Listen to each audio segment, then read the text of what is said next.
Sawang-sawa ka na ba sa mga biased review ng mga sponsored food vloggers? Tara, i-review natin yung Joke One. Recently kasi naglalabasan yung mga reviews sa kainan na to. Actually, nakakain na ako sa Cavite branch nila before. Hindi ko lang masyado nagustuhan, pero dun kasi sa napanood ko ang sabi, itong commissary daw nila sa Quezon City ay ginawa ng resto. So na-curious ako, baka kasi iba yung luto dito, kaya pinuntahan na namin agad.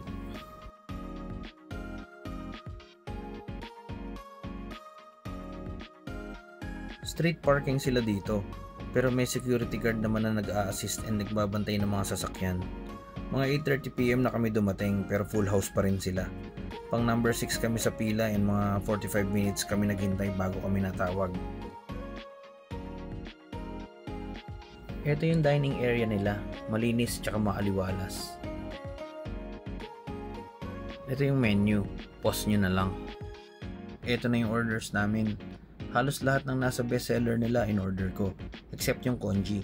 Sabi kasi sa food review wala daw lasa. Itong bolo-bolo siopaw nila medyo dry and maliit yung laman. Wala masyadong special sa kanya. Yung asado siopaw nila, medyo nakulangan lang ako sa taba. Masarap kasi sa siopaw yung may konting taba eh. Taipaw okay to. Damihan mo lang yung sauce. Itong Hungarian sausage medyo dry siya. Pero okay naman yung lasa. Yung itlog 10 out of 10 yan sa mga bata. Itong stuffed shrimp sobrang liit lang niya. Pero okay lang, 65 lang naman siya.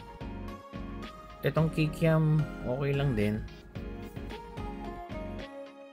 Itong beef wonton pinaka nagustuhan ko. 9 out of 10 sana sa akin to eh. Kaso dikit-dikit kasi yung mga noodles. Itong lemon chicken sobrang asim. Tsaka malamig at makunat na nung sinerve sa amin. Itong fried rice okay lang. Hindi siya kalasa ng mga fried rice sa mga Chinese restaurant. Itong Lucky Mangkok parang beef wonton din. Meron lang siyang asado, chicken, tsaka egg. Itong beef siomai okay lang din. Itong shark's fin may kakaibang lasa, parang medyo luma na. Itong opinion ko sa mga pagkain dito hindi lang sa akin ang galing to. 6 kaming kumain dito and pare-parehas naman kami ng verdict. Itong Lucky Mangkok and beef wonton talaga yung pinaka-highlight. Siguro kung babalik ako dito, ito yung o-orderin ko. Tsaka itong taipaw, masarap din to, marami siyang laman sa loob. Damihan mo lang ng sauce. Sulit na sulit yan sa 140 kasi kita mo naman siksik na siksik yung laman, sobrang dami. Itong beef wonton naman pwede ka magpa-refill ng sabaw niya kahit ilang beses. Masarap din siya pag nilagyan mo ng chili garlic. Itong bolo-bolo siopaw nila medyo dry lang talaga. Itong asado malaman naman siya, kulang lang talaga sa taba. Mas masarap kasi pag medyo may taba, di ba?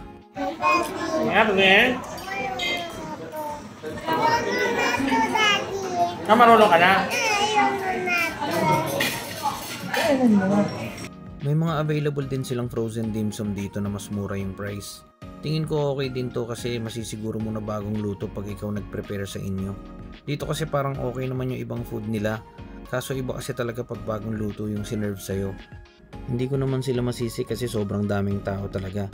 Kaya siguro hindi na rin nila maserve ng bagong luto lahat at kailangan na nila magluto in advance. Nakakaintindi naman tayo sa mga ganitong sitwasyon kaya okay lang sa amin. Pero saludo ako sa mga staff nila dito kasi kahit kitang-kita mong pagod na sila, approachable pa rin silang lahat and mabilis pa rin sila kumilos. Even mga guards mababait lahat. Overall, okay naman yung experience namin dito.